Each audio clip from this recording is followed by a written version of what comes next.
Buenas a todos. En este video vamos a analizar cómo funciona la simulación del barrido de corriente continua o DC Sweep. La simulación DC Sweep nos permite explorar cómo las corrientes y voltajes en un circuito cambian al variar una o más fuentes de voltaje o corriente. Esto es muy útil para analizar características no lineales como las curvas de transferencia de diodos o transistores. Con esta herramienta podemos ver cómo el circuito responde a diferentes condiciones estáticas de entrada. Y a continuación vamos a ver cómo configurar este tipo de simulación. En este caso lo que buscamos averiguar es cómo cambia la ganancia beta de este transistor 2N2222 al variar la tensión que se aplica a la base del mismo.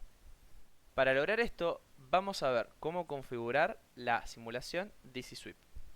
Para hacerlo vamos a donde dice Simulate, Configure Analysis y vamos a la tercera pestaña que dice DC Sweep. Vamos a ver que hay 5 campos. El primero es el nombre de la fuente sobre la cual queremos hacer el barrido de valores. En este caso, como queremos modificar la tensión en la base del transistor, vamos a variar la fuente B2. El segundo campo es el tipo de barrido. Nosotros vamos a seleccionar que sea lineal. El tercer valor es el start value, es decir, el valor de inicio desde el cual queremos que comiencen a iterar los valores. Nosotros vamos a poner 0 voltios. El cuarto campo es el stop value, es decir, hasta qué valor nosotros queremos que la fuente itere sus valores. Nosotros vamos a poner 10 voltios. Y en quinto lugar tenemos los incrementos, es decir, cuál va a ser el salto de tensión que va a hacer entre cada iteración el simulador. Nosotros buscamos que haga saltos de 0,25 voltios o 250 milivoltios. Apretamos entonces OK y aparece este comando que tenemos que poner en cualquier parte del esquemático. Habiendo configurado todo, podemos ejecutar la simulación. Para hacerlo, hacemos clic en este triángulo verde de acá arriba. Podemos ver cómo la pantalla se divide en dos, donde arriba se graficarán los resultados y debajo queda el esquemático. Podemos notar cómo los valores del eje X son los valores sobre los cuales ha iterado la fuente B2, que van desde 0 hasta 10 voltios. Para poder analizar la ganancia en corriente de nuestro transistor, primero vamos a graficar los valores de corriente que circulan a través de R1.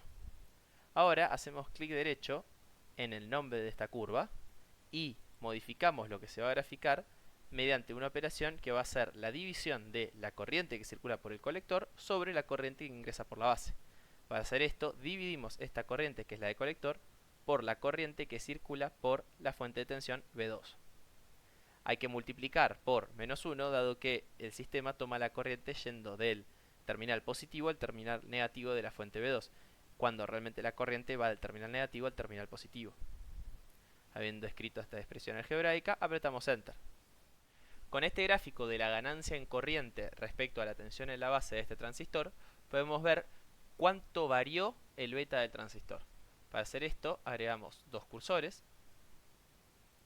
y posicionamos el primer cursor al principio de la zona lineal y el segundo cursor al final de la zona lineal, donde vemos que la variación fue de alrededor de 84 puntos, pasando de 230 hasta alrededor de 145.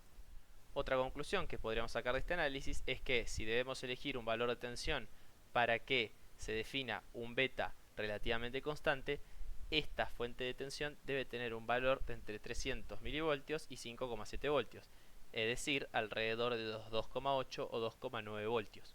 De esta manera, en caso de que los valores de la fuente B2 varíen un poco, el beta no variará tanto. Otra parte de la configuración del DC Sweep, por ejemplo, es la de también modificar otras fuentes además de la inicial.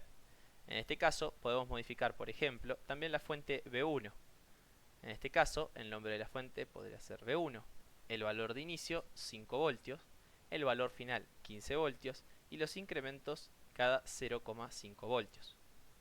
De esta manera, si volvemos a realizar la simulación, vemos que se generan varias curvas paramétricas en función de las variaciones de ambas fuentes.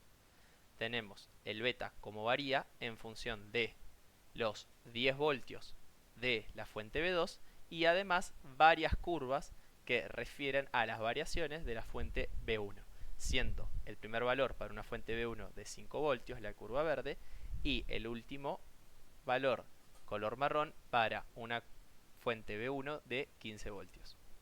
Lo útil de este tipo de análisis conjuntos es que permiten ver cómo los efectos de ambas variaciones se suman o se anulan entre sí. De esta manera podemos tener una mayor idea de cómo está funcionando nuestro circuito. Finalmente, para salir de esta simulación, cerramos la ventana donde se grafican las cosas y maximizamos la ventana de abajo. De esta manera podemos hacer las modificaciones que queramos en nuestro circuito y luego volver a ejecutar la simulación para ver otros resultados. Con esto terminaríamos el análisis de la simulación de ese sweep. Se pueden hacer más cosas con este tipo de simulación, como por ejemplo también agregar una tercera fuente o modificar entre otros valores. Pero este video era simplemente introductorio para tener una idea de cómo opera esta simulación. En el siguiente video vamos a hacer la simulación de análisis de ruido o noise analysis. Muchas gracias por ver y nos vemos en el próximo video.